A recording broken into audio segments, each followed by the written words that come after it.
Aluma Capital, altyd aan die groei. Dit is tyd vir volgende se krantbesprekings en Sharon Kanel sluit volgende by ons aan. Goeiemôre Shar. Môre julle. Welkom terug Peer. Dankie my blom. Hoorie voor ons wegspring met die nuus, begin ons gou met die Proteas vroue se nuus. Hoe voel jy oor die wen gister? Ag weet jy Jennifer, my kardioloog gaan lekker baie geld maak in hierdie volgende 3 weke, hoor. Ja. Ek weet. Wen is 'n wen is 'n wen. Is 'n vuil wen, maar 'n wen. Ons vat hom, né? Baie geluk aan die Protea vrouens gister met hulle wen teen Pakistan. En dan Steenhuisen gepos as minister van landbou. So uit die aard van die saak die grootste nuus van die laaste 24 uur en ek dink wat net belangrik is om hier te onthou is elke opskrif het nou maar redelik daai idee dat sy tyd is verby. Maar dit is wel nog nie goedgekeur deur president Ramaphosa wat die uitvoerende mag het om 'n kabinet te skommel nie. Ek dink in 'n geval ons is nogal redelik die Engelsman sê overdue vir 'n kabinetskommeling. Ons verwag dit mos gewoonlik so elke 6-7 maande. Veral nou met die RNE en is nie asof daar nie 'n paar ministers is wat so 'n bietjie warm patat speel op hierdie stadium met hulle portefeuilles nie. So ek dink dit is dalk in elk geval vir die regering van nasionale eenheid as 'n geheel nie 'n slegte idee vir president Ramaphosa om dalk bietjie nader te kyk aan die portefeuljeverdeling nie. So lyk nou vir my dat Jordan Lewis, die nuwe federale leier of die nuwe leier van die DA, besluit het, jy weet, nuwe besems fees skoon, bietjie voet neergesit. So hierdie kom na aanleiding van redelike lang gesprekke wat die party binne hulle eie strukture gehad het om te kyk hoe kan DA-ministers en adjunkministers beter gebruik word in die regering van nasionale eenheid om wat hulle noem the DA difference dan nou meer duidelik te maak.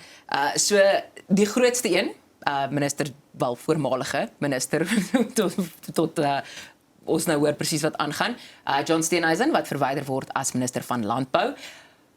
Nou, ek verstaan dit ook, want daar was maar baie kontroversie gewees, ook op hierdie stadium nog steeds die hofsaake, die back and close uitbraak, hoe hy dit hanteer het in terme van die blokkering van boere wat self kan inent, privaat veeartse ensovoorts. Ons het al tot vervelings toe hierdie gesprek gehad. So Willie Oukamp, die minister van Bosbou, Visserye en die omgewing, wat dan nou sy plek oorneem, die reaksie is redelik positief, van almal van AfriForum tot landbouorganisasies, omdat Willie Oukamp ook 'n landbou agtergrond het. Ja, ek dink mense moet ook in gedagte hou, ek dink nie John Steenhuisen, die laaste kwessie oor die stafhoof van die e-pos wat uitgelek het. Ja. Ek dink dit het die DA skade gedoen. Ja. Dit is belangrik om te besef dat Jordan Lewis hierdie versoek gerig het aan die president. Ja, so dit is 'n voorstel, al die skommelings van die DA se kant af wat hy dan vir die president gesê het, kan ons asseblief hierdie... Dis amper 'n mitigering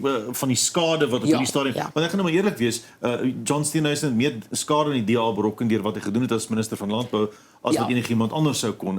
Daar's 'n definitiewe polarisering, 'n skeidslyn wat hy getrek het tussen hom en landbouers op hierdie stadium en hoe hy die back and close siekte hanteer het. So ek dink dis goed dat Jordan Lewis dan hierdie versoek gerig het aan president Ramaphosa en kom ons kyk wat gebeur en wat besluit hy. Ek het 'n interessante opiniestuk ook gister gelees wat iemand gesê het, hierdie is totaal en al 'n waterskeidingsoomlik vir die DA.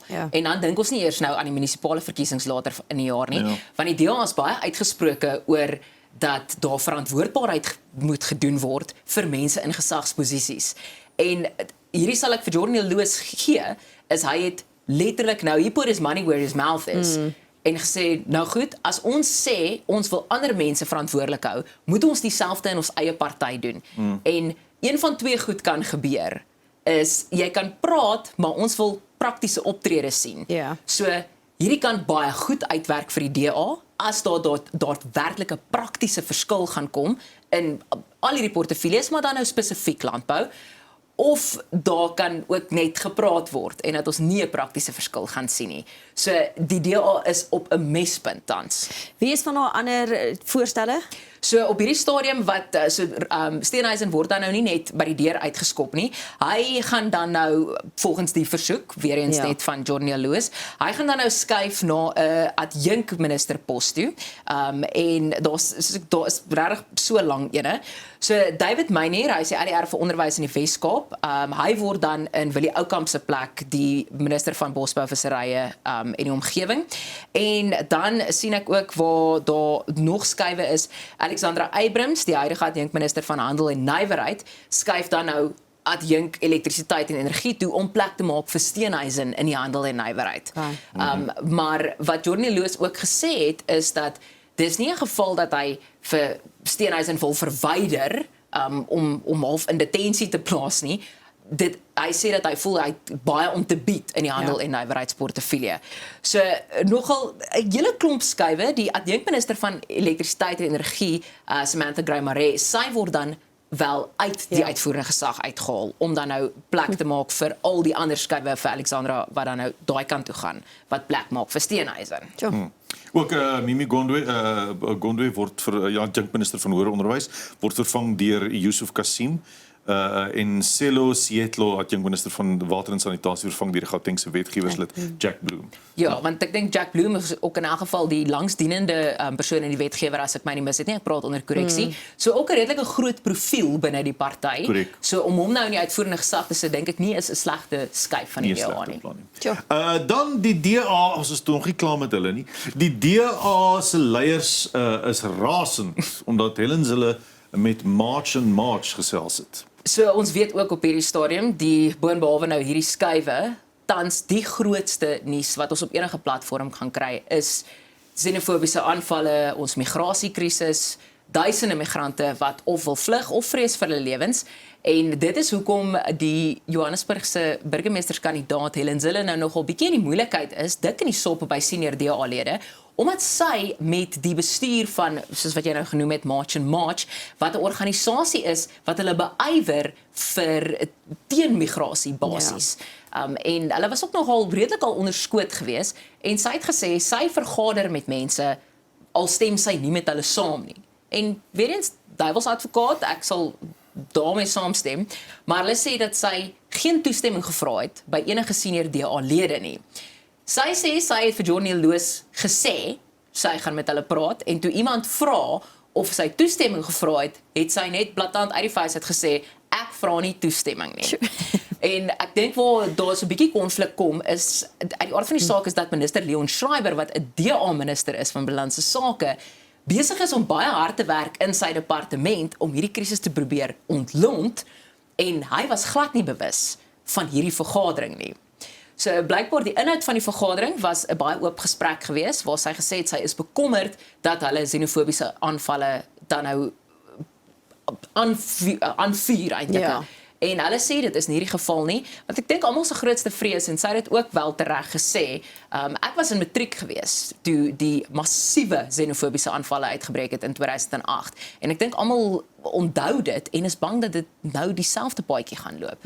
So ek weet nie of sy gaan jammer sê nie, want as sy nie toestemming vra nie, gaan sy verseker ook jammer sê nie. Bureaukrasie, dis 'n pyn in die dankie tog dat iemand praat met partye al soos hy sê stem sy nie saam met hulle nie. Hou op met die bureaukrasie. As jy sê ek sê jy sê nie gevra dat jy doen daai doen nie. Se dinges. Gaan praat met mense, kommunikeer. Ek is mal oor wat sy gedoen het. Sy hoef nie te vir hom vriend. Ek stem nogal saam met my. Ek het ook gister deur die artikel gelees en toe dink ek, kan ons ophou net omdat ek nie saamstem met besluit ek praat nou glad nie meer met jou nie. Hoe gaan ons ooit verskille uit die weg ruim as mens nie met mense praat? Ek dink dis die grootste uitdaging wat ons tans in ons land het, is dat politici wat aan twee verskillende kante van 'n vuur sit, glad nie met mekaar praat nie. So dit is letterlik 'n geval van ja of nee, geen gesprek oor hoe ons 'n middeweg kan kry nie. Die feit dat sy 'n gesprek gevoer het, tel punte. 100%. Dan moet ons praat oor die Malawiërs wat tans in Durban is en dit gaan maar moeilik daar ook. Hulle daar's 1500 Malawiërs reeds gerepatrieer met nog duisende wat by die Sherwood gemeenskapsaal bymekaar kom. Jy kan sien op daai foto ook. Die mense is bang en as ek sê duisende, dan bedoel ek duisende. Op hierdie stadium is die plan van die KwaZulu-Natal se binnelandse sake wetgewer dat hulle hierdie hele area gaan afkordon omdat daar te veel mense ingevloei kom daar. Want die probleem is, daar's ook nou die mere wat opvlam, want die regte inligting word nie deurgegee nie. So net 'n bietjie agtergrond oor hier byvoorbeeld, daar was ook 'n redelike groot konflik en 'n plofbare situasie tussen die polisie en van hierdie Malawiërs wat dan nou in Durban bymekaar gekom het, want daar was 'n probleem in terme van die busse. Hierdie sal ek wel vir die departement van binnelandse sake gee, dat hulle tot die beste van hulle vermoë hierdie situasie probeer beredder. So hulle is besig om hierdie mense aan te ry na die howe toe vir hulle repatriasie en deportasie verhore. Want daar is 2 prosesse. So vir repatriasie is hulle op hierdie stadium besig om vir vroue voorkeur te gee. En dan deportasie is daar 'n klomp mans wat eintlik voor in die ry staan. Maar alles moet steeds deur die hof gaan. Ek dink dis hoekom dit uit die aard van die saak so lank vat. Want kom ons wees eerlik, ons weet ook ons regstelsel is nie altyd op sy vinnigste nie. En daar moes busse gewees het wat hulle dan op hulle eie onkoste, die departement van binnelandse sake, hierdie mense vervoer na die howe toe. Die busse is laat, so hulle besluit toe om hulle eie voertuie en wetstoepassingsvoertuie te gebruik.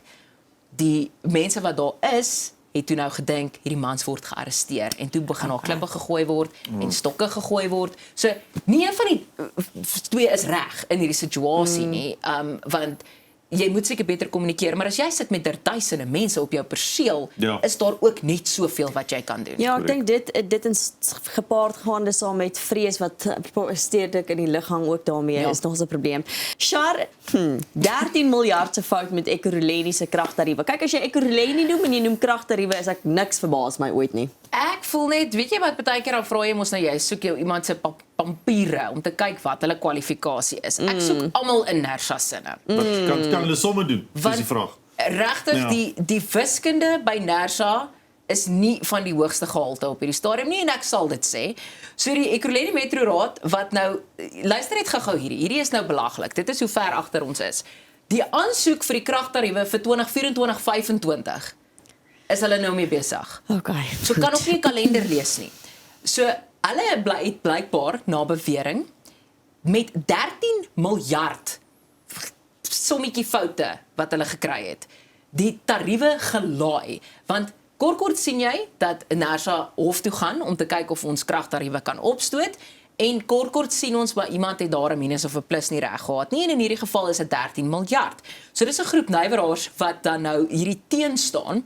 So volgens hulle het NERSA dit net laat deurglip. So hulle moes ook gekyk het, en dit is toe nou nie, dit is soos as jou maatjie jou toetsmerk, hy gaan vir jou help.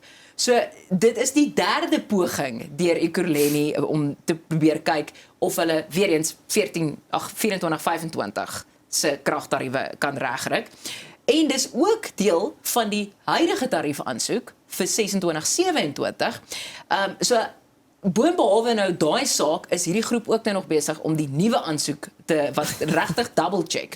Julle is Marla Media noem dit dis die jongste hoofstuk in 'n saga wat getuig van die onbeholpenheid aan die kant van die Metro Raad en die reguleerder. Nee, maar goed, ek stem 100% saam. En ook nie net in die Ekurhuleni nie. Ons sit by dieselfde probleem. Ons het al NERSA hofsaake gehad in Johannesburg. Okay, wie se kragsituasie hier op hierdie stadium gesprek op sy eie is, maar selfde in Tshwane wat ons kan onthou ook van NERSA hofsaake in terme van die tariefverhoging. Maar hulle sê dat hulle dit op sekere kostestudies uitgewerk het. Dis nou van NERSA se kant af, en hulle sien glad nie die probleem nie. Sure. Maar dis letterlik in plekke waar jy, as jy nou jou rektoets gaan skryf en daar sekere kolommetjies, kyk, jy kan nie hier merk met 'n fout nie. So van daai inligting is vervals. Hulle het goed bygesit en hulle bedrae aangedik. Dit is 'n aspris poging om geld iewers uit iets uit te kry. Want hulle moes hierdie voorlegging van hulle laat klop. En dit is die definisie van die boekekook. Jy praat so van papiere, waar is jou papiere? Ian Cameron, die voorsitter van die parlement se portefeulje komitee oor polisie, se beweringe oor kolonel Thembekile Benita Shiribi se kwalifikasies is nou deur haar aangeveg en teëgestaan gesê, maar dit is onwaar en hy behoort beter te weet as om dit te sê. So ironies genoeg wat julle sosiale media vraag is hoe het sosiale media jou gehelp? Hierdie is die teenkant vir Ian Cameron op hierdie stadium, want hy het op X, op Facebook en op Instagram het hy gesê dat sy wat die hoof is van die speertak in Kreersdorp net tot graad 10 skool gegaan het en 'n bedrieglike matrieksertifikaat gebruik het. Hy het amper 500.000 volgers op hierdie platforms en gesê dat hy moet beskuldig word van bedrog en vervalsing. En Shabiri sê nou, luister Hawkeye, dit is nie die geval nie. Wat nogal vir my hier interessant is sy sê luister, gaan hoor by Umlazi, by die stelsel waar jy kan kyk of iemand 'n matrieksertifikaat het. My goed is daar. So staan nogal redelik vas in die feit dat daar 'n graad in polisie is, sowel as 'n matrieksertifikaat. Maar wat vir my nogal 'n interessante opmerking was, wat Shabiri sê, Cameron het nie, soos hy volgens haar gewoonlik met hierdie tipe aangeleenthede binne die portefeulje komitee vir polisie se mandaat doen, 'n amptelike parlementêre verklaring uitgereik nie, maar toe nou eerder sosiale media toe gegaan met dit. Maar sekerlik kan jy nie net aantuigings links en regs maak sonder bewyse nie. Maar dis nou wat vir my regtig interessant is, want sy sê ook dat daar ook al verlof moes geneem geword het met hierdie, en ek verstaan dit ten volle. Dit lyk nie vir my asof Ian Cameron al gereageer het op daar reaksie nie. Ek hoop by die bewyse. Maar dit is die ding, want geen mens kan daai tipe uitlating oor iemand se onderrig, oor iemand se matrieksertifikaat en tersiêre. En hierdie is iemand wat in 'n autoriteitsposisie staan binne 'n speurtak wat reeds in elk geval op papierdun personeeltekorte moet funksioneer. So ek sal baie graag Ian Cameron se reaksie wil sien en waar hy aan sy feite kom, en indien dit waar is, hoekom sy dan nou redelik vas staan en sê, maar jy kan regtig my matrieksertifikaat gaan opsoek. Sure. Tja, kom ons praat gou oor sanitêre produkte, want hierdie was nogals ontstellend. Ek en Peer het volgende oor gepraat, terselfdertyd dalk deurslaggewend uiteindelik, wil my sê.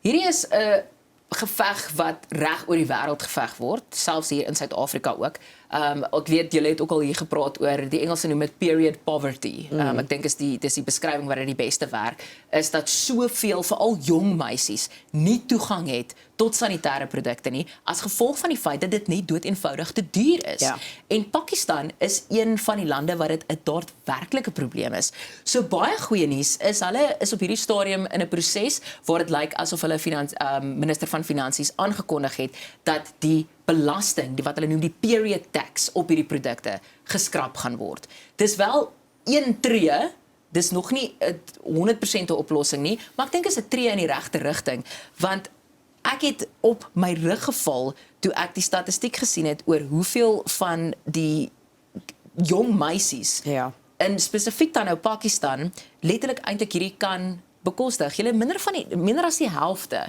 van jong meisies in Pakistan spesifiek kan sanitêre produkte bekostig. Skokkend. So gaan hulle nie skool toe nie. Hulle gebruik produkte wat lewensgevaarlik kan wees vir hulle. En ek dink period tax is ook net een van 'n hele lang rits belastings wat byvoorbeeld dan nou ook pink tax insluit, wat ons weet addisionele koste is op enige vroulike produk. Ek kan net nie verstaan hoe daar belasting op sanitêre produkte is enige plek in enige wêreld enigsins nie. Dit is 'n basiese waardigheidsproduk. Presies. En ek dink dit is seker maar maklik vir my om te sê omdat ek nie in 'n ekonomiese kantoor sit en hiermee moet werk nie, maar ek verstaan ook hoekom daar so hard beklei word reg oor die wêreld vir gratis sanitêre produkte. Ja, absoluut. Verseker. Absoluut. Van 'n baie belangrike kwessie af na iets, ek wil nie sê snaaks nie, want kyk, sekere mense het seer gekry in hierdie insident. Maar ek het gelag, ek sal sê. Maar jy mag nie regtig lag nie. Maar hierde auntie nou op een van daai pers elektriese skootertjies, daai rooi wyn, oksblad, wit willetjie masjiene. Het sy per ongeluk deelgeneem aan 'n fietsresies wat sy nie beplan het nie. Ek het ook nou, die probleem is, ek sien toe nou die opskrif wat sê die pensionaris in haar eie wêreld veroorsaak die fietsongeluk, toe gaan ek nou reeds. En toe gaan kyk ek die video en dit was eintlik weer eens, dit was 'n ernstige geval, maar ek sit nou hier met 'n grinnik op my. Jy kan 'n bietjie lag want meeste mense wat fietsry is nou op hierdie stadium op die pad besig om te oefen en kyk jy na die program. So ons kan 'n bietjie lag. So ons kan, maar kyk gou ry jy tannie met ons skooter daarin, nê? Dit is 'n pensionaris. Ek is meer bekommerd oor daai Duitse bier wat daar is. So, dit is in Duitsland, nê? Kyk, maar die ouetjie het bitterlik hard. Kyk daai, hy het sy malle verstand af. Hy's 17 jaar oud, nê? So, dit was 'n fietswedren en hierdie vrou het die een, dis per ongeluk. Dit was 100% jy moet nie daai ongeluk. dingetjie raak nie. Nee, dan gaan hy. Maar die ouetjie wat die seerste gekry het, is 17 jaar oud. En hy is tog 'n goeie Duitse kind aan die einde wat nou gesê het, hy weet dit was nie regtig haar skuld seker nie. Miskien wou sy net nader kom om die wedren te sien. Het jy al die bier gesien wat langs die pad gebruik? Maar dit is nie asof ek kan nie sien of daar 'n kaphouder op daai dingetjie is en of die tannie dalk 'n bietjie dors was nie. Maar maar sy kyk nie weer op. Ai. Dis vraggies daai, dis hulle Engels noem dit 'n mobility scooter. Dis daai vir die Amerikaners, die oorgewig Amerikaners in die Costco ook rondry. Ons regisseur is as hy speel nie weer en weer. Julle nie die arme tannie. Niemand het ernstig seer gekry nie. Die tannie dink het glad nie seer gekry nie, want sy is veilig op haar, hoe soos jy hom noem, die rooiwynwielietjies. Maar daai eerste ouetjie wat nou nogal alie oor kop in die pad 'n bietjie teer gevreet het, toe nou nie. Maar dit is, as jy nou sleg voel vandag, nê, jou lewe kon erger gewees het. Jy kon of die tannie op die skooter gewees het, of die man op die fiets. Ja, dit is goed gestel. Kies maar watter een jy verkies. Mishaar, baie dankie vir die saamgesels vanoggend. Dankie julle. Dit is Sharon Nikenam met jou nuus. Ons is nou weer terug. Aluma Capital, altyd aan die groei.